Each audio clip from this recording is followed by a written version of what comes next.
Está no ar o primeiro episódio do Viscast, o podcast pensado para humanizar marcas, compartilhar experiências e dar voz a quem tem propósito de verdade. Hoje eu recebo aqui Fabiano Freire, mais conhecido como Dr. Serotonina, especialista em saúde mental. E aí, Fabiano, como é que vão as coisas? Tudo bem? E aí, meu cara, tudo bem? Beleza. Graças a Deus, tudo ótimo. Fabiano, queria que você começasse falando para a gente um pouquinho da sua formação. Bom, para início de conversa, eu fui médico já era dentista, na verdade. Fiz a faculdade de odontologia primeiro. Confesso que eu fiz no impulso, eu tinha sempre essa vontade de querer ajudar os outros, mas eu me via numa situação mais, assim, ampla do negócio. Sim. Tanto é que o pessoal até zoava comigo que eu era um dos únicos dentistas da clínica que aferia pressão, fazia avaliação de saturação antes de olhar dentro das pessoas. Mas eu sempre tive essa vibe também de conversar muito com as pessoas como se a própria cadeira, que eu acho que, na verdade, o dentista tem muito disso, de conversar como se fosse um divã. A pessoa que vai no dentista já vai com medo, né? Então, o dentista já tem que ter Uma atenção, né? Esse tato psicológico, né? Eu acho que os melhores dentistas têm esse tato, a gente vê isso na cara, né? Tanto é que as pessoas não largam o dentista de preferência, né? Aí, logo em seguida, eu fui vendo que, né, eu estava precisando mesmo de seguir o que eu queria e realmente fui para a medicina, né? Nessa época, eu estava até casando já, foi uma coisa bem tensa. Fiz a medicina, foi bem conturbado, talvez a gente converse isso mais aqui também. Gostei muito da medicina, fui me amplificando lá dentro, vi que a minha área era muito ambulatorial, gostava muito da área humanizada, vi que o SUS era uma coisa muito além daquilo que a gente imaginava, e eu acredito que pode ser ainda muito mais do que ele é hoje. E vi que a parte familiar e psicológica das pessoas eram já muito debilitadas. E eu fui fazendo isso já dentro da faculdade. Eu fui já me direcionando para um lugar mais psíquico. Eu gostava de ouvir as pessoas. E, assim, sempre dando atenção aos mínimos detalhes, deixando a pessoa falar tudo que ela precisava. E notava que realmente isso fazia toda a diferença, até mesmo no que a gente iria fazer. Sim. Sabe? Então, quando a pessoa tem uma escuta ativa, ela realmente conduz com muita facilidade e realmente tem mais chances de acertar uma terapêutica do que realmente ficar fazendo tentativas. E isso me deu muita habilidade na medicina. E foi aí então que você fez essa pós-graduação, né, em saúde da família, não é isso? Fiz a pós-graduação em saúde da família. Sim, e essa questão de ser perito médico legal, como que surgiu? Na verdade, o que aconteceu? Eu já tinha feito a pós-graduação em psiquiatria, tá? Para uma faculdade no Rio Grande do Sul. E dentro da medicina da família, tanto é que eu fiz saúde da família depois. A primeira foi logo a de saúde mental. E eu fui colocando uma coisa dentro da outra e via que as pessoas demandavam muito de relatórios. Relatório para INSS, relatório para afastamento, relatório para atestados, né, de aptidão ou até mesmo de inaptidão mesmo, de pessoas que iriam conduzir outras pessoas, que iam ser responsáveis por outras pessoas, relatório inclusive para asilos e para creches. Então, aquilo lá foi me chamando a atenção porque eu consegui desenvolver, por causa da escutativa, uma escrita mais apurada. Mas eu realmente pendi mesmo para a área de perícia legal, foi depois do acidente que teve no Córrego de Feijão, lá em Brumadinho, onde eu já trabalhava com a equipe de resgate em Belo Horizonte e acompanhei de perto aquela tragédia. Aquela situação. Foi uma coisa muito, muito intensa. Foi a coisa mais absurda que eu já vi na minha vida. E nisso eu fui trabalhar como psiquiatra lá em Brumadinho. Trabalhei numa clínica lá, ainda dou aporte muito para lá. E eu comecei a fazer relatórios para Vale, né, para ver quem realmente tinha aquele transtorno psicológico pós, né, a tragédia, para poder receber os benefícios, né, da Vale, do seguro da Vale lá. Enfim, aquilo lá me chamou muita atenção, porque porque como a Vale também tem peritos que avaliam laudos, eu tive muito laudo negado e, ao mesmo tempo, comecei a entender como que os peritos pensavam, o que eles faziam para poder Que eles levavam em consideração, né? exato, e vi que o negócio era muito mais o técnico do que o pessoal.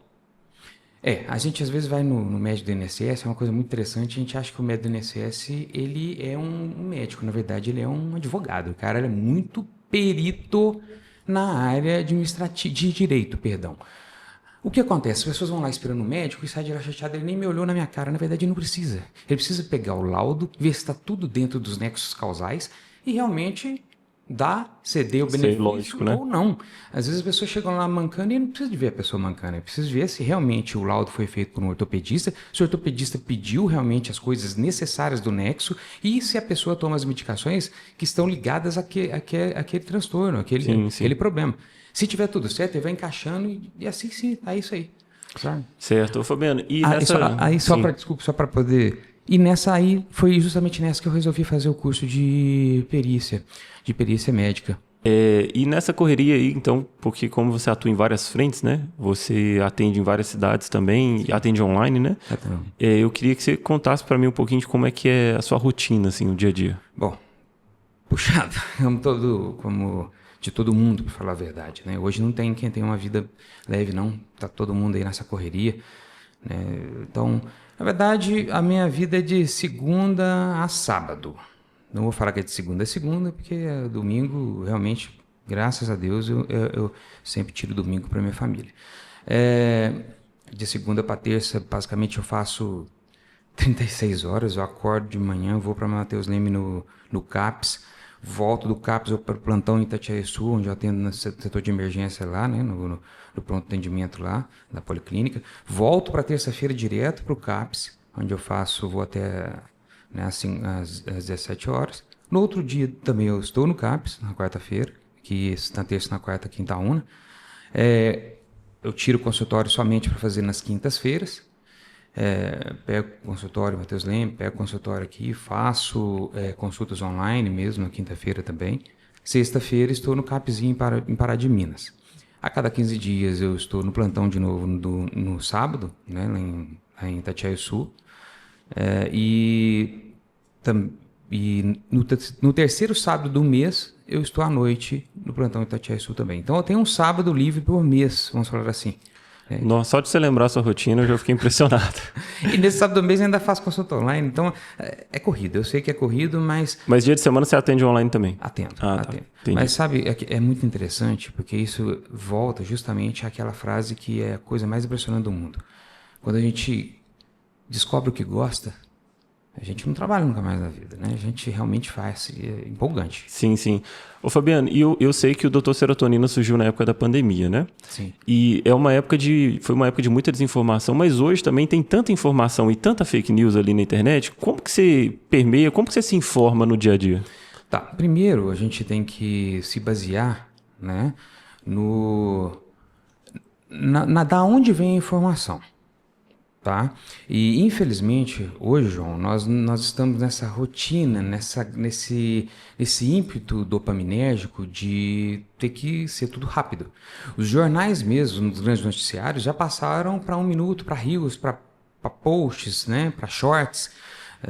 Então ninguém mais procura a notícia completa. A notícia completa. A gente já tem ali, né, o negócio mastigado, você já não pratica mais a sua crítica, a sua autocrítica, você já recebe que lá, toma como verdade, já toma o seu partido. Um partido crítico baseado em críticas de terceiros. Né? Ninguém vai buscar referência, nada. Nessa época da pandemia, muita coisa estava sendo jogada ao vento. A gente não sabia o que a gente estava lidando. Para começar, nós mesmos já éramos vítimas das nossas próprias fake news. A gente pegava o que passava no jornal e a gente ia pro campo. Olha só para você ver. Sabe aquelas máscaras... Como assim ia pro campo? Você fala compartilhava? Não, ia para atendimento mesmo. Ah, sim. Pra você ter uma ideia, estava começando. A gente nem tinha casos de Covid ainda. E quando eu trabalhava nessa época, eu estava na Saúde da Família, lá em Belo Horizonte, no Rio, lá em Venda Nova, na Unidade Base de Saúde do Rio Branco. Eu lembro que a gente ia atender. Eu, por exemplo, eu ia com aquelas máscaras de ebola mesmo, sabe? Parecia um astronauta. E eu morria de medo. Morria de medo mesmo. Ia falar assim, gente, a gente morrendo. E a gente via, e os médicos, né, mais experientes, eles começaram a atender mais online, eles davam mais atenção, foi onde online, já existia o atendimento online, mas foi propício depois da pandemia. Sim. Eles começaram a atender online e colocavam os mais novos para atender em campo. Só que eu já não era mais novo. Eu já tinha, e eu estava ali naquela linha e falei assim, gente, se eu adoecer, ferrou. Né? E eu estava com 2 crianças pequenas em casa, estava a ponto de ter uma... E você chegava, tirava a roupa toda, aquela coisa Cara, toda, aquele desespero? Eu cheguei... Lavava os alimentos também, igual todo mundo? Cara, eu ficava... Era impossível. A gente pegou um transtorno obsessivo compulsivo subclínico. Generalizado, né? Chegava, eu lembro que eu ia para casa, às vezes eu trocava roupa lá Na garagem? posto mesmo, Tá. e a roupa ficava no carro, chegava em casa e ainda deixava essa roupa ainda fora de casa. Era uma coisa muito absurda.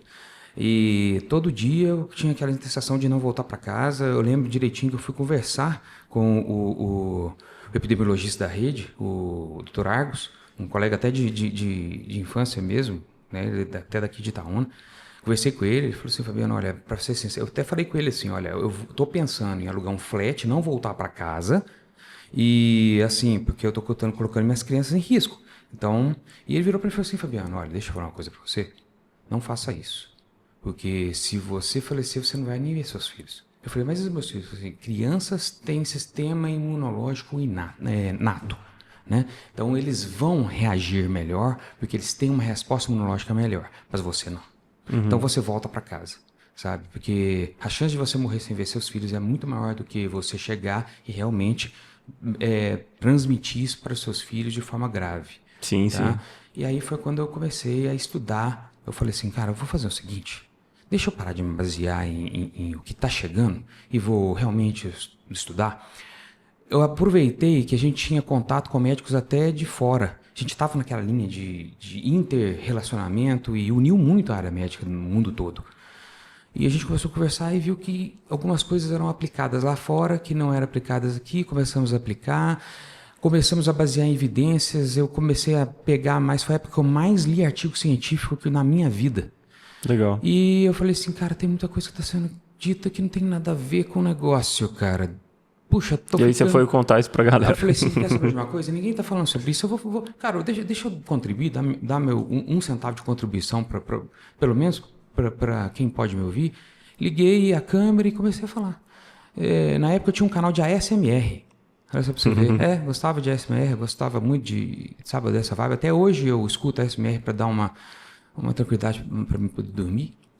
E comecei a falar nisso, cara. Começou a chover gente, cara, de tudo quanto é lado. E, sabe, eu comecei a ver que as pessoas estavam sendo ajudadas. Muitas das pessoas daquela época começou a ser paciente meu online. Sim, assim, se atende, eu preciso de conversar com você, eu preciso de ter essa segurança, ver o que está acontecendo, eu tomo isso, tomo aquilo. Aí eu abri, vi como que era o negócio de online, abri, comecei a atender alguns que são pacientes meus até hoje. E realmente vi que, cara, eu comecei a me ajudar. Sim. Me ajudando os outros, cara, eu vi que o negócio, a linha era por aí mesmo, e foi. E aí eles começaram, eu falava muito assim, olha, a base de tudo é a gente se serotonizar mesmo.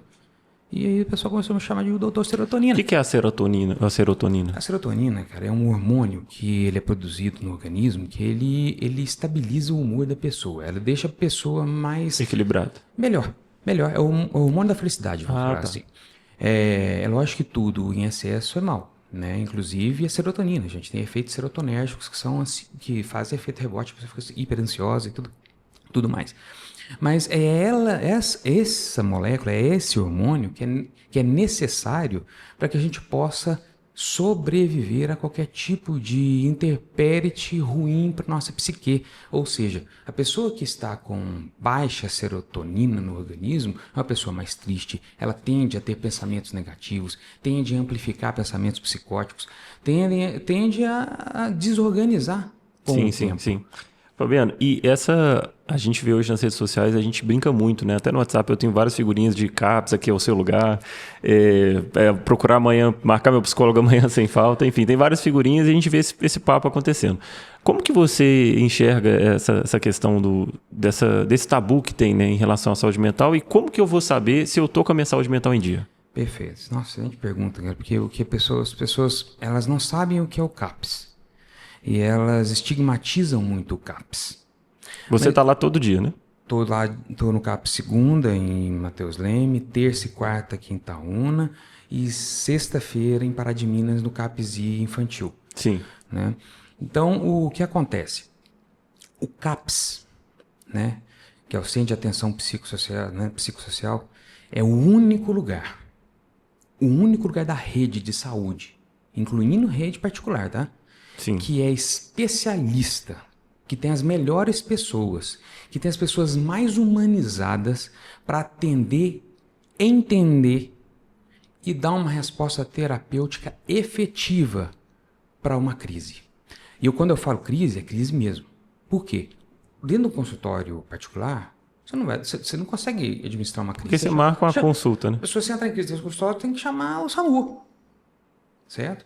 Porque tem que ir para uma área hospitalar especializada, né? E o próprio hospital em si, ele serve como um leito retaguarda. O que é um leito retaguarda? Ele dá um aporte até que ele possa ir para o CAPS no outro dia. Mas nós já temos hoje CAPS 3, nós temos CAPS 3 é 24 horas, né? Que vai basicamente suprir. A tendência é melhorar isso absurdamente, amplamente. E dentro do CAPS é um estigma que, por incrível que pareça, até mesmo eu, como da saúde mental, tinha um estigma muito, nossa, um preconceito, eu tenho vergonha, né? até vergonha. Eu pensava assim, poxa, CAPS, né? Quando eu fui pro CAPS, eu posso te falar com toda sinceridade, João, todo mundo que trabalha no CAPS, desde o porteiro, tá? Até a cozinheira, você pode ter certeza. Ali, ou ela já teve uma experiência muito agravante com saúde mental, ou ela tem alguém da família que tem um problema muito grave de saúde mental.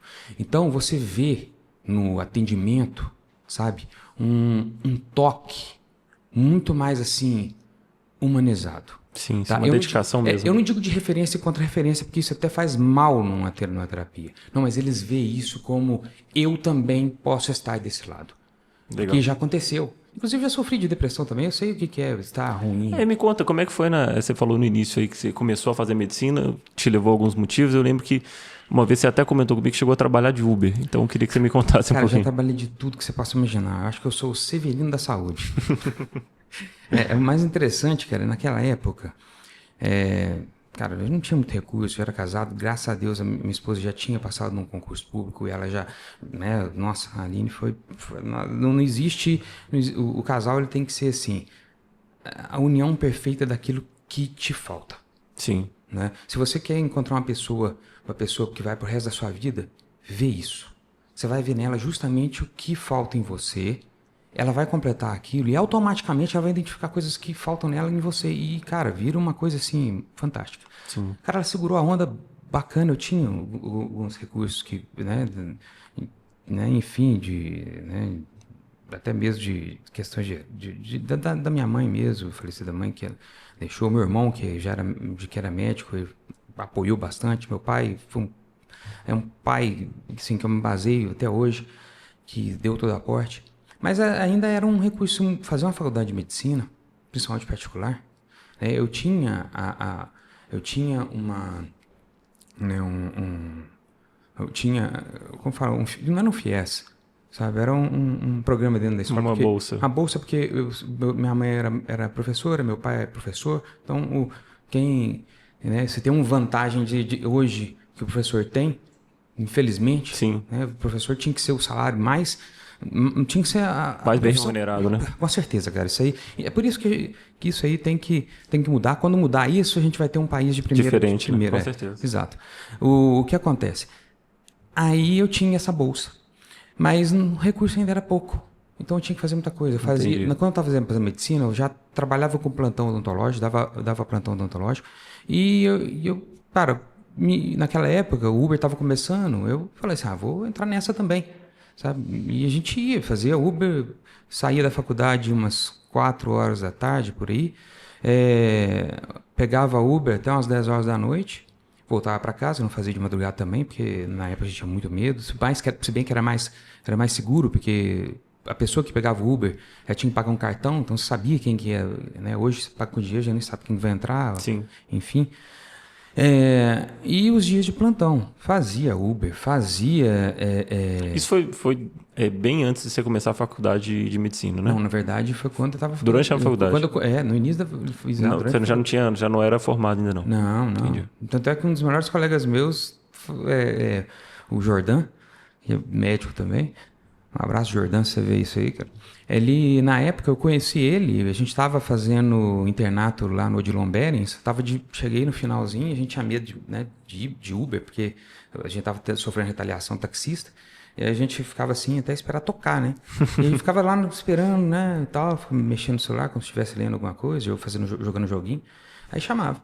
E tinha esse cara que eu conversava muito pouco com ele, sabe, lá nas aulas e tal, nos plantões lá do internato. E ele era mais velho também. E aí tocou o meu, tocou o dele. Ele também estava. Ele olhou pra mim, né? Aí eu falei, a gente, em vez de perguntar se você faz Uber também, né? Eu falei assim, não, cara, a gente olhou um pro outro e falou assim, quem tá precisando mais dessa? Aí ele virou pra mim e falou assim, bom, eu sou casado. Eu falei assim, eu também. Aí virou pra mim e falou assim, eu tenho filho. Eu falei, não tem não, pode pegar essa corrida e eu pego a próxima. Então, se as meninas nasceram, você já era psiquiatra? Não, já era médico. Eu estava no meu primeiro ano de medicina, foi logo eu tinha um ano, basicamente, formado. E você falou que você teve depressão, como que foi isso? Na época da faculdade, cara, na época que eu comecei a faculdade, minha faculdade entrou numa crise muito, muito ampla. Eu tinha sofrido uma retaliação do MEC, o pessoal estava tudo saindo, estava indo para outras faculdades. Inclusive, nossa faculdade foi comprada por uma unidade também lá de Montes Claros. Foi onde a gente teve a oportunidade de continuar continuar a estudar. Mas eu não tinha meus recursos financeiros já tinham esgotado. Eu estava nos meus últimos anos, já entrando para internato, estava sem, já estava sem aula, nós não sabíamos para onde ir. Eu falei assim, cara... E os meus colegas já estavam mudando para outras faculdades, estavam voltando para quinto, quarto período. E eu falo assim, eu não posso me dar esse luxo, cara. Infelizmente, eu não posso. Sim. Sabe? E eu lembro que nessa época eu estava fazendo um internato de clínica lá no HPM, junto com o tenente, na época era tenente, hoje é reformado tenente-coronel Luiz Wellington Pinto, tá? E o Ricardo Hernani, que hoje ele é até delegado do Conselho Regional de Medicina de Minas Gerais, e que é tenente-coronel também aposentado da polícia. Na época eles eram professores nossos de clínica. E, cara, são anjos que vêm na vida da gente. Porque eu lembro que o Ricardo Hernani foi um pai. Ele abraçou a turma, os dois foram pais. Sim. Sabe? Abraçaram a turma, assim, de uma forma que eu não acreditava que isso fosse acontecer vindo de médicos tão experientes, e da polícia militar ainda, né? Você fala assim, puxa, né? E aí, o que acontece? O Ricardo Hernani assumiu o lugar de alguns professores que saíram fora e o Luiz Wellington assumiu a coordenação. Mas isso antes, porque eu lembro que eu estava saindo uma vez do plantão do HPM, triste, e o Luiz Wellington virou para mim e falou assim, olha, o que foi, Fabiano? Sabe, ele tem um jeitão muito, muito engraçado, assim. Fala, Fabiano, o que foi que você está nessa mau humor aí? Não gosto de pessoa assim, não. Eu falei assim, ô Luiz, tô aqui, sabe, puxa vida. Eu não sei o que vai ser da minha vida, porque a faculdade está fechando e eu não posso ir para outras faculdades. Eu sei que legalmente, a faculdade tem que cumprir com a obrigação de cada aluno até o final, né? E o CRM garantiu a formação desses alunos, mas, cara, eu tô assim, o que vai ser de mim? Porque, cara, eu vou estar sozinho e eu tô me vendo numa situação que eu vou apagar a luz. Eu tô me vendo, sabe aquela situação dos Titanic afundando e você tá lá tocando violino? Sabe? Sei. Lá... No meio de tudo acontecendo. Eu não tava nem tocando violino, eu tava soprando apito, porque nem o violino eu sabia tocar. Então, sabe, e ele falou assim, ele virou, segurou minha mão e falou assim, você não tá sozinho. Desculpa. Ele falou, tocou minha mão e falou assim, você não tá sozinho. Eu falei assim, mas como não? Eu falei assim, você não tá sozinho, confia em mim, sabe? Nisso, aquilo lá me deu uma colher de esperança, sabe? Pegou na minha mão, olhou no meu olho e falou assim, você não tá sozinho. Mas teve algum gatilho, assim, que você lembra Sim, de te isso, deixar mais... isso. Eu não sabia meu futuro. Não sabia o meu A futuro. incerteza era o seu gatilho. A incerteza de uma pessoa, sabe, é a pior coisa que pode existir para ela. E o pior ainda não é só a incerteza, porque incerteza a gente sempre tem. O pior é a certeza do negativo, que nós já tínhamos. Entendi. Se a faculdade fechasse, eu não tivesse como formar. Eu estava casado, sem recurso financeiro, sabe? Não tinha, já tinha basicamente abandonado a clínica odontológica. Você tinha bolsa na faculdade nessa época ou não? Você pagava também o seu curso? Porque medicina é um curso caro, né? Era caro, mas eu também sustentava alguma coisa, porque eu, como Uber mesmo, como, né, fazendo plantão à noite, fazia algumas coisas, umas tretas por fora também, tretas assim como o próprio YouTube. O YouTube naquela época tava Monetizando legal. monetizando legal, né? Monetizando legal, assim, ganhava, tipo assim, tirava coisa de uns... R$2.000. Não, Não? você tinha que fazer $100 para você receber. Ah, tá. Entendeu? Então $100 na demorava. época era uns R$500. Sim. Entendeu? Então eram uns R$500 que eu fazia assim por mês. Te ajudava. Mas ajudava. E todo R$500, né? Poxa, Era uma fonte, né? era Tava uma ali. fonte, né? Enfim. Então, aquilo lá me deixou muito ruim. Eu lembro que eu não conseguia dormir. A primeira coisa que me veio, e hoje é o primeiro sinal que eu vejo nas pessoas: distúrbio de manutenção do sono. Eu não dormia. Via que eu tava assim a noite toda passando em claro. Eu passava em claro, João. Mas, tipo assim, você trabalhava o dia inteiro, chegava cansado e Não ia, tinha sono. não dormia. E aí ficava, tipo, assistindo Cara, TV. eu falava assim, cara, eu tenho que fazer alguma coisa. A vantagem é que eu nunca fui inimigo do sono. Eu falo com todas as pessoas, quer vencer a insônia, não seja inimigo dela. Como assim? Use ela a seu favor. Ah, tá. Seja uma insônia produtiva. Uma insônia produtiva. Pronto, você falou a palavra certa. Eu lembro que nessas épocas aí eu comecei, ou eu ia pro YouTube, aí eu começava Aprender alguma coisa, estudar. ou ia pegar alguns artigos, ou estudava, ou ficava jogando videogame, assistia filmes. Na época, comecei a assistir muito filme bacana. Foi aí que surgiu essa paixão pelo Superman ou não? Não. Porque eu já vi que assim, sua rede social passa lá Superman o dia inteiro. Cara, os heróis da Marvel e tudo. Superman, pra mim, cara, foi uma inspiração, assim, simbólica, tá? Para o mais próximo que eu sou hoje. É engraçado que o próprio Superman foi baseado na história de Jesus Cristo. Os criadores, eles basearam mais ou menos... Sim. Desculpa. Não, Os criadores sempre basearam nisso. Por quê? Ele veio de uma linhagem suprema, foi colocado aqui na Terra, foi criado por pessoas simples, comuns, e essas pessoas comuns fizeram com que ele se tornasse mais humano. Ele, aos 33 anos, o próprio na história do Superman, né, ele se doa para a humanidade para defendê-la. Sim. Né? Só que aí vem um monte de coisa que aí já não tem mais nada a ver, né? Por exemplo, mas ele tem um preceito de acreditar na humanidade, se doar por ela, né? Coisas que são cristãs. Sim. Né? São cristãs. É porque hoje eu vejo muita gente hoje desacreditado totalmente da humanidade. A gente vê as notícias assim, dá uma vontade de desistir do ser humano. E realmente é um contraponto, né? Sim, mas eu falo, João, que é assim, isso não é um consenso total. Existem pessoas que trabalham vamos falar assim, nos bastidores. Nos bastidores da humanidade, que são pessoas assim que você fala assim, cara, se Deus ainda não botou uma pedra nisso aqui para reiniciar, é porque existem pessoas que realmente ainda valem a pena, sabe? Sim. São por causa dessas. Não se entregaram, né? Exato, sabe? Tem muita pérola, tá? Dentro desse trigo cheio de joio. Legal. Entendeu? Tem muito diamante, tem muitas pedras de diamante dentro, que isso faz a diferença. Como eu te falei, desse próprio, sabe, professor que pegou na mão e levou tudo na raça, conseguiu. Tá? E aí, então, aí você começou a perder o sono e fazia sua insônia ser produtiva, mas você não dormia.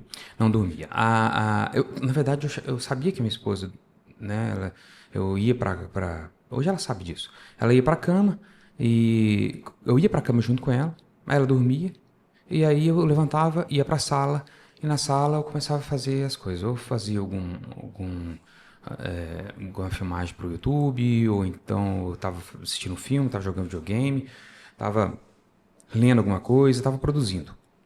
Aí chegava por volta de umas 4 horas da manhã, e eu tinha que estar na faculdade umas 6, 7 horas, eu ia para a cama, deitar, porque eu sabia que a Aline também estava acordando. Eu falei assim, tá vendo? Quero que ela se preocupe com isso. Entendi. Sabe?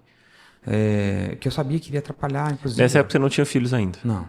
Certo. E aí, como que você começou a primeiro a reconhecer o quadro, né? A se reconhecer depressivo e buscar ajuda, porque eu acho que é uma coisa que muita gente não faz.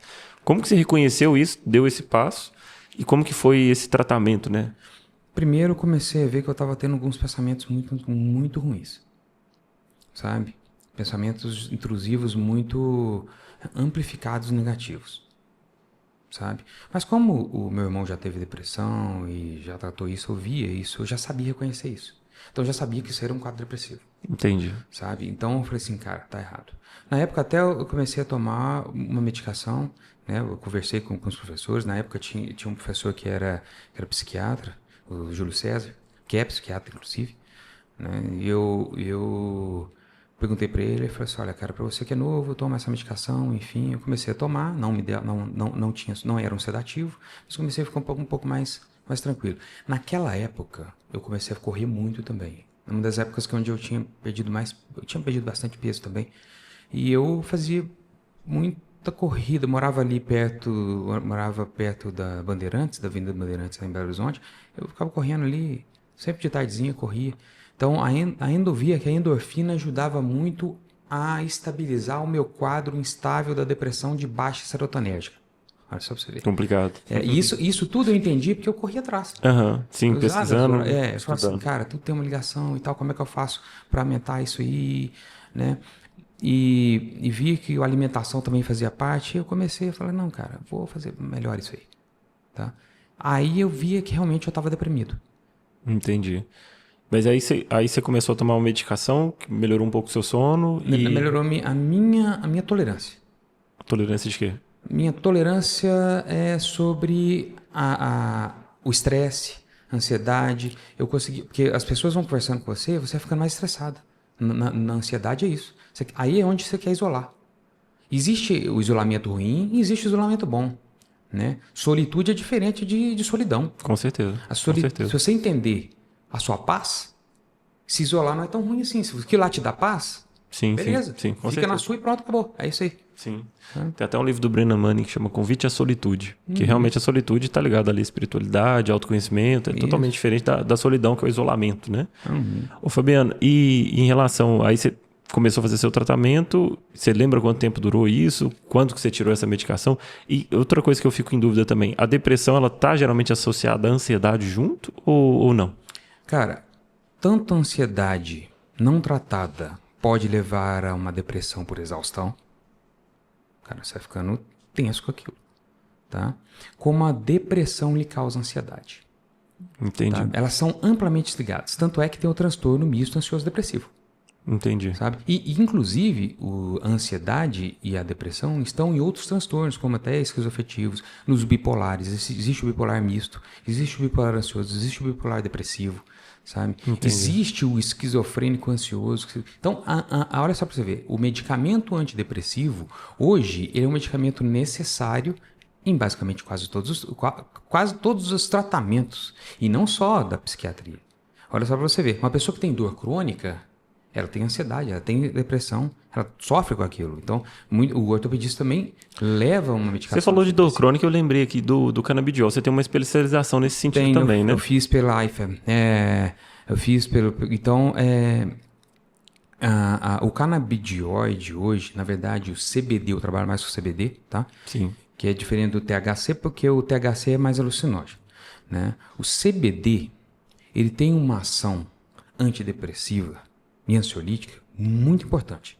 Sem contar que ele é hoje, né, ele é padronizado hoje, inclusive é um padrão ouro para tratamento de epilepsia, né? Sim. E de Parkinson. Ele é um antiparkinsoniano. Legal. Ele é um antiparkinsoniano potente. Sim, cheio de estudos e comprovado. Não, essa pessoa, isso aí você vê nos primeiros 20 minutos de tratamento, quando você entra com uma alta dose de CBD. A pessoa em 20 minutos ela estabiliza o tremor. Isso é fato. Fabiano, você é a favor ou contra a legalização da maconha? Agora a gente entra numa coisa que é diferente, né? Diferente. O THC também tem suas vantagens. O THC também é ansiolítico. Certo. O problema é que o THC ele tem maior taxa opioide. Sim. Tá? Você fala a nível de dependência. Dependência e até mesmo de psicose. Ah, tá. Eu vou te explicar o que aconteceu uma vez com um paciente que foi a coisa mais impressionante. Mas a questão da legalização, ela bate muito na questão opioide dela. Por quê? Você vai legalizar maconha, por exemplo, né? Se você legaliza, você vai favorecer as pessoas que fazem uso terapêutica, né? Que sabem disso e se estabilizam com um cigarro de maconha uma vez ao dia. Uhum. Entendeu? Às vezes ela usa mesmo para poder baixar aquela... E realmente, isso aí lidar com a ansiedade dela ali, né? Sim. Tem pessoas que são pacientes minhas que são bipolares elas entram em crises de tremores e que a única coisa que estabilizou foi porque você olhava nisso na clínica, você fala assim, mas essa pessoa tem todos os traços, mas ela não tem o efeito colateral rebote, ela nem treme, mas aí você fala assim, mas eu fumo uma maconhinha no final do dia para poder melhorar isso. Você fala assim, mas ela usa em casa, ela sabe, ela mesmo tem aquela propriedade terapêutica que ela faz, ela não faz na rua. Uhum. O problema da maconha é que ela te tira o senso crítico. E aí é onde o mal se beneficia. As pessoas que... Você fala senso crítico, como assim? Você fica um pouco mais dado. Você abre esse padrão de... É como uma cerveja que você tomou ali, você relaxa e já fica mais sociável. Eu acho a cerveja pior do que a maconha. Entendi. Você socializa com... A cerveja, o álcool te tira o senso crítico. Sim. O álcool realmente te tira o senso crítico. Se fosse uma coisa para ser proibida hoje, tinha que ser o álcool. Entendi. Tinha que ser o álcool. Ele é muito mais velado, né? Ele mata mais, sabe? O álcool é depressivo. O álcool dá rebote de estresse. Entendi. O álcool aumenta a adrenalina pós. Ele tira a água de onde precisa e joga para onde não pode. Mas você acha que essa questão da maconha... porque hoje a gente sabe que todo mundo tem acesso, né? Todo mundo sabe que o acesso, apesar de não ser legalizado, é legalizado de outra forma. Você acha que da parte do Estado, assim, regulamentar isso de certa forma, traria algum tipo de benefício para a sociedade ou não? Igual eu falei, para quem é terapêutico, sim. Para quem fazer terapia, sim. Para pessoas que usam para socializar, realmente eu acho arriscado. Porque você vai ter contato com outras substâncias psicoativas. Teoricamente pode ser. Vai ficar mais, né? Você vai ficar mais aberto. Então, por exemplo, ela vai te dar potencial para errar mais. Porque ela tira um pouco do seu senso crítico mesmo e vai te jogar, né, a livre-arbítrio. Entendi. E aí o que acontece? Esse é o maior problema do THC queimado, que é o da maconha. Para você ter uma ideia, o bolo é muito mais potente do que o cigarro. Sim. Né? E foi do bolo que realmente surgiu o tratamento, né? Você sabe disso? Não. A gente deve muito às mães, né? As mães, porque naquela época... Né, mas o bolo de maconha tem isso? Porque eu já ouvi falar do brigadeiro, mas o bolo... É bolo. Olha só para você ver. Na época... Por que a maconha... Por que o canabidiol hoje aqui no Brasil, inclusive o SUS já está abrindo para poder ter no SUS já. Legal. Já temos empresa, né? Que produz, né? Aqui no Brasil. O pessoal já perdeu sobre o CBD, sobre o canabidiol. Né? É lógico que tem umas pessoas que são meio assim, mas quando entra na vida delas, elas veem que realmente faz uma diferença e vê que não dá pira, não dá o barato e fala assim, isso é uma medicação boa. E outra, é natural. Sim. Natural. Que é o óleo da cannabis. Enfim. Então, essas mães, o que faziam? Elas entravam nos fóruns da internet, porque elas tinham filhos que tinham epilepsia dentro de casa. Cara, quem é pai e mãe, ver um filho convulsionar é um trauma. Nossa, é um trauma. Imagina. Então elas ficavam assim, e dava medicação, o filho, né? Dava medicação anticonvulsiva, o filho ainda tinha. Né? Existiam cirurgias que faziam, né? Que era arriscado demais para a vida. E as mães ficavam assim, ou faço a cirurgia, ou vou ter para perder meu filho. Né? E eu posso perder meu filho na cirurgia, inclusive. Então, olha só para você ver que angústia. Elas entravam em fórum, descobri que na Europa algumas mães estavam tratando a epilepsia de seus filhos, fazendo bolo de cannabis sabe? Que coisa. Que era o THC queimado, era muito mais... Mas para não deixar a criança alucinar, porque eles tinham a receita delas. Pegava o bolo, partiam pequenos pedaços, fracionados, e davam uma vez por dia para a criança. Nossa, E aí via que a criança não convulsionava. que interessante isso. É um anticonvulsivante. E aí um surgiu um anticonvulsivante. estudo em cima disso. Não, aí elas iam... Aí o que acontecia? Essas mães vinham trazendo pra cá, começavam... Na época não tinha WhatsApp, elas faziam sobre fórum mesmo. Elas falavam, estou fazendo isso, estou fazendo aquilo, e elas fizeram aquela junção. A gente deve hoje muito a essas mães. Se o canabidiol hoje no Brasil, ele é uma medicação padrão ouro para tratamento de Parkinson e de epilepsia, e hoje está entrando na linha também de para insônia, para ansiedade, tá? Já o THC também pode entrar para depressão e transtorno bipolar. Olha só pra você ver que coisa Interessante. A gente deve a essas mães. Aí elas subiam o morro. Cara, eu também faria a mesma coisa. Eu ia... Para poder ter acesso à planta. Eu ia. Eu falava assim, cara, é meu filho ou... É tudo ou nada, né? E vou peito e faço. Entendeu? Ia lá e enfrentava os grandões do tráfego mesmo. Eu falei, eu preciso disso. Subia altas horas da noite, porque se subisse de manhã, né? Sim, ia até presa. Voltava para casa. Algumas começaram até a plantar dentro de casa. Sim, sim. E faziam o bolo da maconha e davam para seus filhos, viam que tinha resultado. Olha que interessante, né? E aí virou estudo, virou evidência baseada, foi feito estudos a pares, e aí hoje nós temos o canabidiol, aí descobriu que era o CBD, e aí pronto, hoje nós temos, que aí já era uma terapêutica muito antes. A maconha era usada para tratar muito antigamente. Infelizmente, ela tem esse padrão de preconceito, porque quando chegou aqui no Brasil, quando chegou naquela época, eram os negros que faziam uso, mas é por causa da cultura. Eles tratavam ansiedade e depressão com a maconha, eles ficavam, viver preso, amarrado à corrente, né? Essa questão da escravatura. Porra, não. Quem aguenta isso? Maluquice. Né? O nível de autoextermínio é gigantesco. Quem que aguenta, né? Nossa Deus. Então aí eles usavam a maconha, só que aí ficou naquele preconceito, né? O escravatura, era o negro, era aquela daí que surge esse estigma que a gente tem, né? Até hoje. Exato. Entendi. Né? Mas hoje está sendo quebrado por quê? Por que está sendo quebrado? Porque hoje a elite usa. O canabidiol. Ou o THC que você fala. Até o THC, porque tem o óleo do THC também, o THC com CBD, hoje tem um estudo, uma ampla, eu faço parte da Associação Mineira de canabidioides, e lá a gente tem estudo, assim, baseado em evidência mesmo de várias coisas, tratamento... Você já usou algum desses canabidioides ou não? O canabidiol, eu já fiz uso em gotas, porque, assim, fiz como um próprio experimento mesmo. Sim. Enfim, porque eu tive uma paciente muito interessante que ela era inclusive da medicina da família. O que estava acontecendo? Olha só, vou até tomar uma água aqui rapidinho. Fica à vontade. Nem pra servir uma água, né? Tá, acho que tá. A gente nem vai servir uma água. Tá dando aí? Tá empolgante. Tá, beleza. Tá empolgante. Bora lá. O que acontece? Essa paciente, ela teve um carcinoma de colo uterino.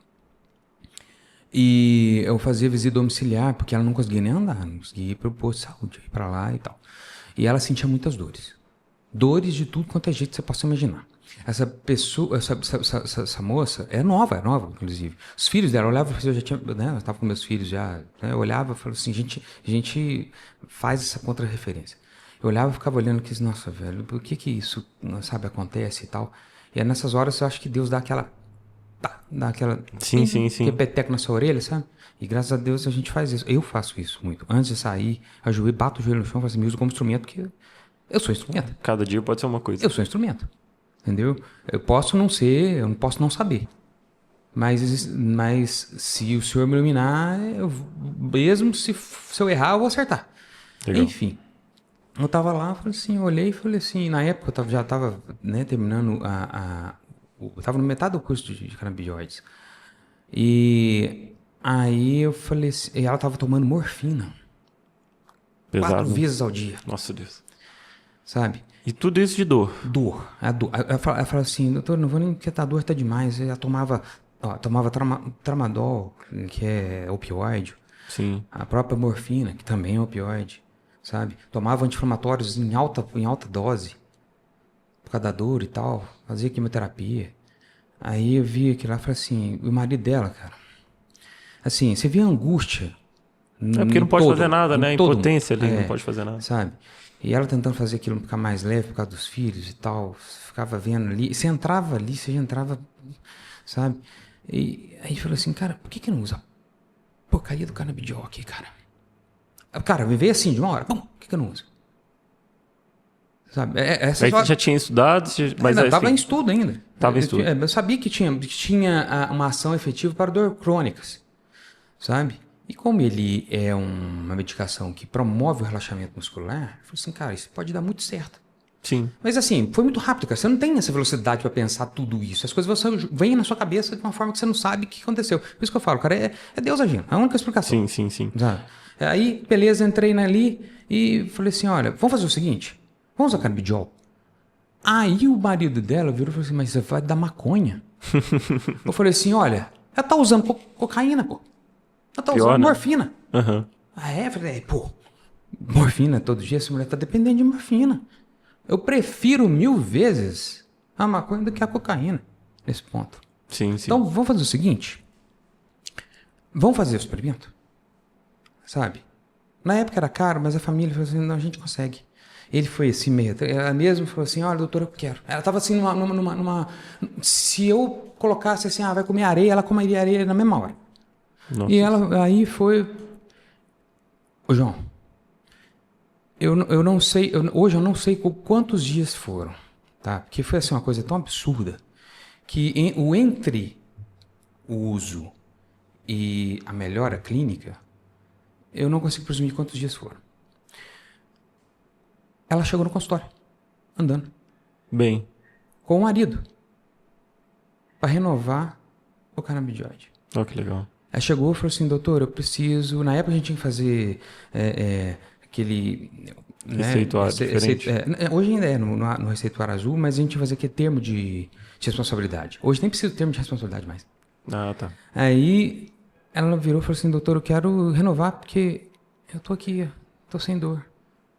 Tenho dor, mas eu tô aqui, tô andando. E o marido, cara, me pegou na mão e falou assim, ela tá fazendo as coisas. Doutor, eu não sei como te agradecer. Eu falei assim, cara, aí ele virou, né, falou assim, só tem uma coisa errada. Eu falei assim, o que tá acontecendo? Eu falei assim, aí ela me falou assim, não, eu tô vendo muito coelho. Coelho? Aí eu te explico por que aconteceu. Tô vendo muito coelho. Eu já tinha atingido uma dose mais terapêutica nela, né?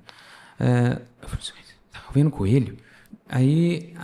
Mas ela olhou assim, fala pra ele. Aí o marido falou assim, não é coelho, não, é gato. Tem um monte de gato que passa, ela vê coelho.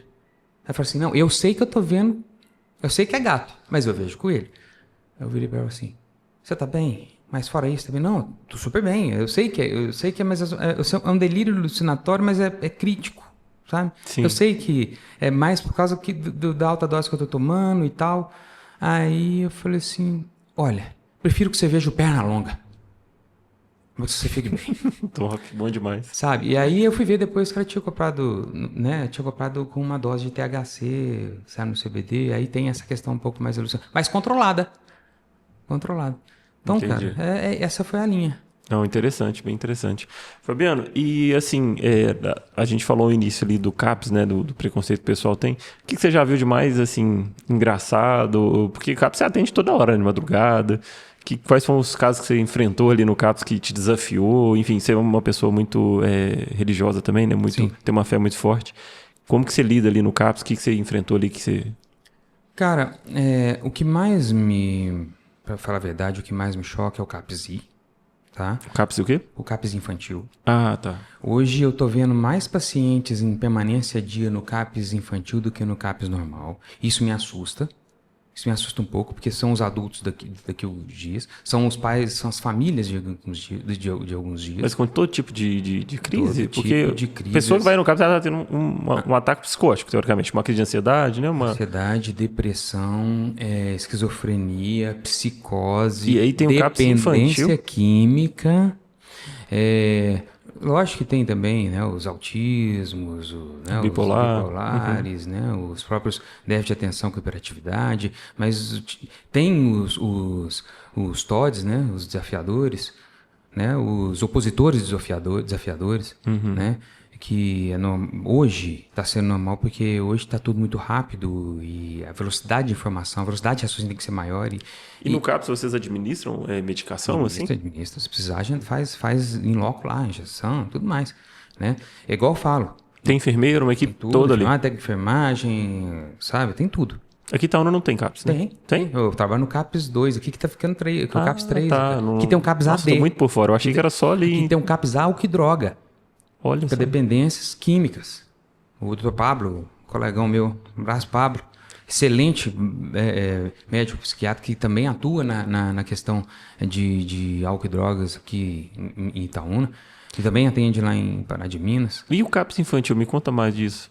Cara, o CAPS infantil, ele é de emergência também. Geralmente, o que acontece são que eu vejo mais, tá? Dos maiores conflitos são de famílias desestruturadas, tá? Famílias instáveis ou então algum trauma. Sim. Quando você falou qual foi o caso mais complicado, e é o caso que eu ainda tenho lá, né? É de um menino que tem realmente um transtorno opositor desafiador, mas ele tem um transtorno de estresse pós-traumático gigantesco. Inclusive, ele tem essa questão da família, que a família é um pouco meio complicada, realmente tem não porque é a família em si, mas a baixa renda, é o lugar onde vive, sabe, a situação da própria região, sabe, é a dificuldade, né, do entendimento, até mesmo do estudo. Então tudo isso, cara, é o que faz, por isso que eu falo, quando mudar o estudo no Brasil, a gente vai ter realmente um país Sério, né? foda. Sim. Sabe, foda. Porque, porra, já era pra gente estar acima de qualquer outra nação. Sim, a gente só não tá, porque infelizmente, aqui no Brasil, a gente tem um precaríssimo investimento na área educativa, que isso aí, pra mim, é absurdo. um problema, né? Absurdo. Sim. É absurdo, sabe? Enfim. Então, e o que acontece? Ele sofreu um trauma, e a primeira vez que ele teve o ganho de cuidados físicos mesmo, Sim. foi quando ele realmente sofreu um acidente e ficou internado. Pra você ter uma ideia, essa criança... Quantos anos? Ele tá com 9 anos. Nossa, Deus, bem novinho. Ele tem uma força gigantesca. Ele tem uma força bruta, porque às vezes tem que fazer contenção mesmo. Ele entra uma vez por dia, ele entra numa crise. Você tem que conter, aí você tem que abraçar, você tem que firmar mesmo o corpo nele, segurar, sabe? E abraçar mesmo, falar assim, tô aqui, calma, tô aqui, sabe? Não vai acontecer nada com você e tal. E aí ele cai numa situação de carinho. Ele demanda carinho. Pra você ter uma ideia, toda hora ele pede para colocar faixa. Que ele teve o carinho mesmo quando ele sofreu o acidente. Todo mundo ficou preocupado com ele.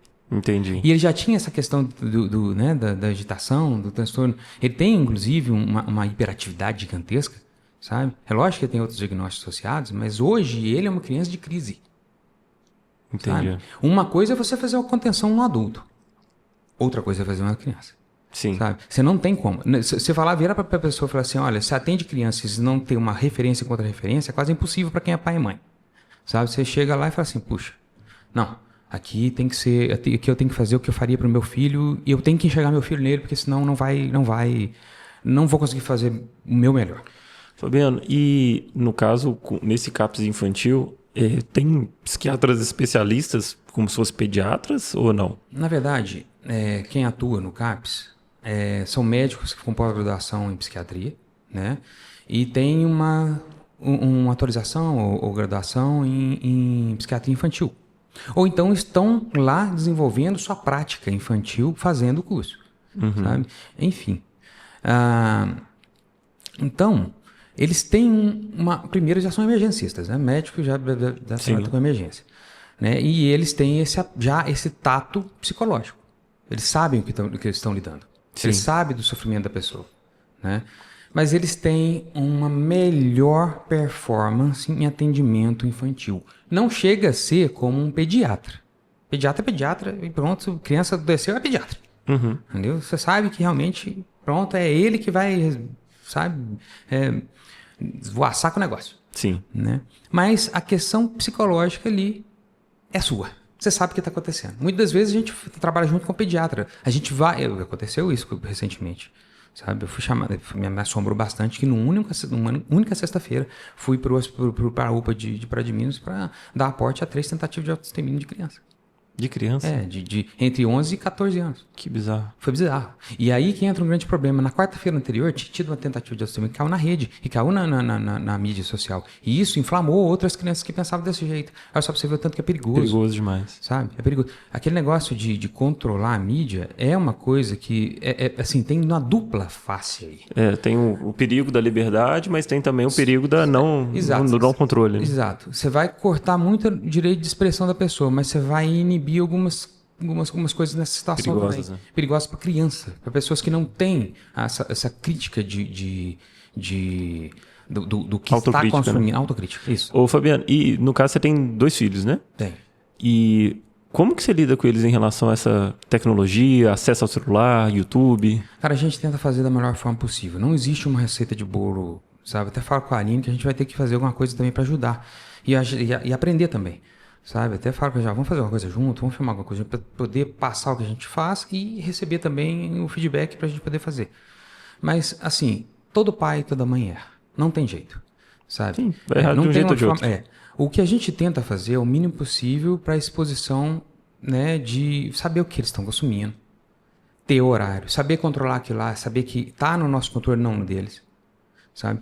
Tem que ter, isso aí é para quem é pai e mãe, eu falo abertamente, tem que ter controle, não tem jeito, sabe?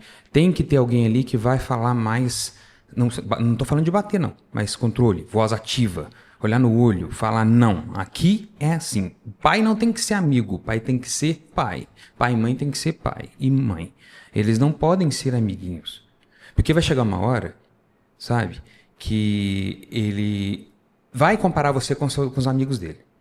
E você não é amigo. Ele tem que saber que você é o pai. Você é a autoridade que na hora que der uma merda pra ele, ele vai saber que vai voltar pra casa e tem alguém que vai estar lá com pulso, que vai puxar a orelha, mas que vai defendê-lo. Um ambiente de segurança, qualquer custo. Né? Um ambiente de segurança. Que vai puxar a orelha. Ele vai saber que isso aqui vai dar merda, mas eu vou voltar, porque é lá que eu tô seguro. Fabiano, e você deixa eles pegarem seu celular, entrar no YouTube? Não. Ou você tem um YouTube separado para kids ali? Como é que é? Eles só pegam o YouTube pela televisão e nem o YouTube, assim. Eu não gosto muito que eles olhem, porque o YouTube não tem como a gente policiar muito. Não tem filtro, né, cara? Exato. Então, nesse caso, eu assino vários streamings. Seus meninos estão na faixa de 9... 8 e 6 anos. Ah, tá. Entendi. Bem novinho ainda. São novos. Essa semana, a moça que trabalha lá em casa com a gente, ela falou que o filho dela colocou uma bolinha no ouvido, porque viu na internet que podia colocar que saía. Ó, pra você ver, uma criança sem informação. Cara, as coisas que eles fazem, eles reproduzem, tá? Porque o cérebro deles é de reprodução. Sim. Eles têm que fazer isso porque é assim que eles se tornam sociáveis, é assim que eles vão entrar para uma sociedade. Mas hoje, o que aconteceu? A sociedade está na internet. Sim. E está aberta a tudo. Hoje nós estamos enfrentando uma ansiedade generalizada por consumir coisas rápidas sem critério crítico. Agora, imagina uma coisa sem critério crítico, uma pessoa que não tem autocrítica. Sim. Ela vai crescer naquela base. Ela vai virar um adulto ansioso. Hoje nós estamos enfrentando TDAH que não são TDAH. Sim. Não um monte são. de gente, né? Que não vê o TDAH. Igual figurinha também. Exato, não é. Sabe? É mais o estresse, é mais a agitação, é mais o déficit focal, o desvio do foco e o desvio do hiperfoco. Até porque o nosso desvio de foco ele é treinado, né? Você abre o celular, você está treinando o desvio de foco ali, né? Toda hora. Você abre para mandar um e-mail, mas de repente você já viu uma notificação na rede social, você já mudou. Exato. Você vê muita pessoa chegando no seu consultório gente que fez faculdade de Direito, faculdade de Medicina, né? Piloto de avião falando que tem TDAH. Piloto de avião que tem TDAH, meu cara, é sério. Não dá não, né? Não pode não. Não, é sério. Caramba, né? Ô Fabiano, e em relação agora, só pra gente já ir finalizando, que a deve estar torrando aí de tão quente, né? Não, é porque tá em HD. Então beleza, bora lá. Fabiano, em relação à produção de conteúdo, né? Você já faz produção de conteúdo desde a época da pandemia, já entendeu a importância dos vídeos. Eu queria que você contasse pra gente um pouquinho de como que isso agrega valor no seu trabalho e por que você resolveu investir em vídeos. Tá. É um autotratamento também. Primeiro, é uma questão também, eu não posso ser aqui, né, vamos falar assim, de que não tem um retorno para isso. É lógico que tem. Também está lá a minha divulgação como profissional, né, e tudo mais. Mas você tem que agregar o útil ao necessário. Sim. Útil porque para mim é uma forma de me libertar. Eu sei que aquilo lá me tirou da depressão. Quando eu precisei, ela foi útil. Eu faço assim, eu amo gravar, passar o meu conhecimento e assim, aquilo lá me dá um feedback de dopamina. Descubra a sua dopamina boa e você nunca mais vai precisar de fumar um cigarro. Legal. Nunca mais vai precisar de tomar um copo de cerveja. Legal. Descubra a sua dopamina e vai nela. E como é que você enxerga hoje a sua relação com o público, assim, com o pessoal que te segue? Outro dia a gente estava gravando, chegou uma pessoa, você é o Dr. Serotonina, te reconheceu. Como que você lida, assim? Você consegue responder todo mundo ali no Instagram? Cara, assim, uma medida do possível, sabe? Eu faço, dou lá nem se for um coraçãozinho, eu mando, porque, né, é interessante isso, né? Quero fazer essa linha mesmo de live, porque, né, live tem essa questão de, né, Terá mais contato. Mais contato e tudo mais, feedback automático ali, né? Mas assim, eu gosto desses feedbacks, eu gosto que as pessoas falam, porque aqui as pessoas falam geralmente aquilo que acontece com elas, tudo que acontece com você acontece com alguém, sabe? As pessoas dão feedbacks que são assim, às vezes eu paro para falar, nossa, caramba, é assim mesmo. E às vezes a pessoa também dá uma crítica lá que eu olho assim, tem um fundo de verdade isso aí. Você tem que olhar a crítica com olhos de inteligência. Sim. Buscar a sabedoria. Você tem que tirar do barro, né, né, a pepita de ouro ali para você entender. Você tem que tirar a trufa Entendi. dali. Fabiano, você se considera uma pessoa estrategista? Estrategista, cara, não sou tão estrategista. Minha esposa é mais estrategista que eu. Ela Te completa. Me completa nesse ponto. Legal. Eu falo porque, assim, a gente tá agora em setembro, né? Mas você já tem alguns planos para o ano que vem em relação à sua profissão, em relação ao conteúdo que você está produzindo? Ah, sim. A tendência é querer profissionalizar mais isso, tá? Tenho vontade de fazer um curso relacionado ao autoentendimento da depressão e como sair de lá sem usar medicamentos. Tá? Tem uma coisa que também, graças a Deus, eu sou bom na questão de usar os medicamentos da rede pública. Eu uso... Por quê? Todas as pessoas... Não tem como comprar medicação cara. Mas no SUS nós temos todas as medicações que nós precisamos. Consegue Todas. pegar tudo. Você consegue fazer ali, sabe, sabe, uma mistura ali, e você consegue chegar na medicação certa, porque tem isso no SUS. Legal. Então, eu dou esse treinamento para os médicos, inclusive vai ter um agora em outubro aqui em Itaúna para os médicos da rede da atenção básica, sabe? Que é para treiná-los a usar na área da psiquiatria medicamentos né? que estão na farmácia que eles podem. Legal. Né? Então, isso eu tenho vontade de transformar num curso. Então, meu projeto é justamente transformar um curso nisso, para pessoas mesmo que querem vencer a depressão utilizando o mínimo de medicação possível, utilizando a questão dopaminérgica, inclusive usando o sono como seu maior aliado e não a falta de sono como seu maior aliado e não como seu inimigo. Sim. Sabe? Porque aí você melhora a questão do sono REM. O negócio não é a quantidade, é a qualidade do sono. Tem pessoas que dormem 2 horas e realmente ficam como se tivesse dormido 6 horas. Tem pessoas que dormem 12 horas e acordam como se tivesse trabalhado a noite inteira. Sim. Isso é qualidade de sono. Sim. Né? Enfim, fazer para mais assim, para a população geral em relação a esse e mais específico para treinamento de medicações do SUS. Entendi. Ô Fabiano, e agora no Setembro Amarelo, né? É um tema tão grave que a gente vê e a falta da valorização da vida. Queria que você falasse um pouquinho para a gente sobre esse assunto, como que você enxerga isso, como que a pessoa que está passando por algum quadro ela pode, enfim, olhar para si e encontrar uma saída, né? Olha, a primeira coisa que eu falo para quem realmente está passando por uma situação ruim é que ela não é eterna, sabe? Eu falo porque eu passei por isso. Inclusive pensamentos negativos sobre tentar fazer alguma coisa também, tá? Eu sei que a pessoa que está pensando em alguma coisa ruim, ela não é porque ela é ruim. Ela está passando por aquilo mesmo, é um sofrimento tão grande que ela não sabe como realmente sanar aquilo. Para você ter uma ideia, quando a pessoa se machuca, ela não se machuca porque ela é ruim ou ela está fazendo aquilo de graça ou que ela está... Não, aquilo lá é ocitocina.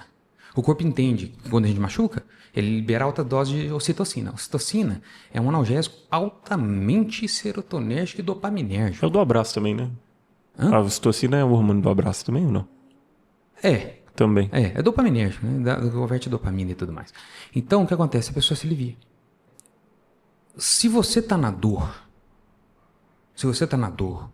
e não sabe como livrar disso, encontre uma dor melhor, sabe? E uma dor que não vai lhe tirar a capacidade e a chance de dar a volta por cima.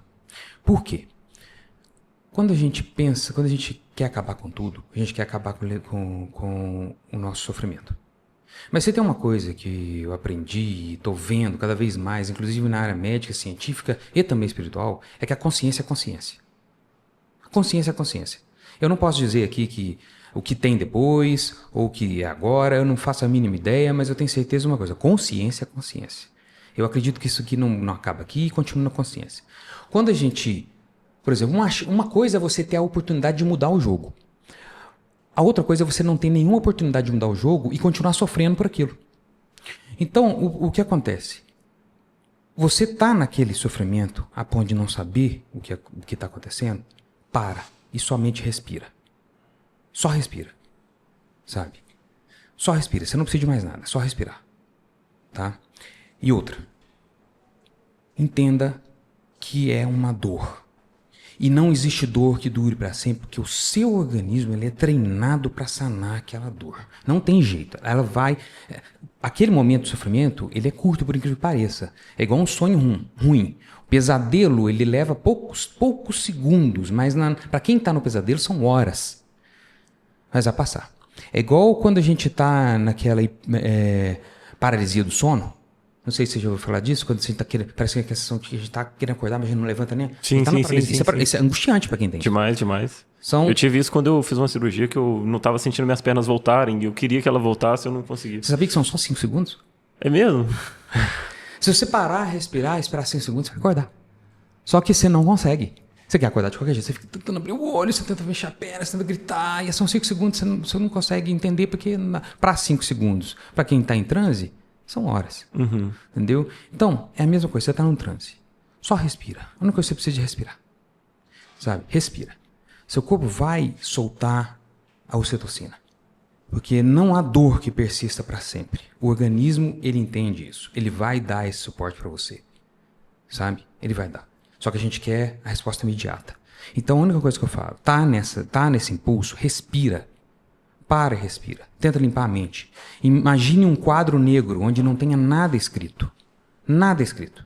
Você só precisa enxergar para o quadro negro, que na verdade é verde. Sim. Né? Enxergue o quadro, né? Que é a lousa, vamos falar assim.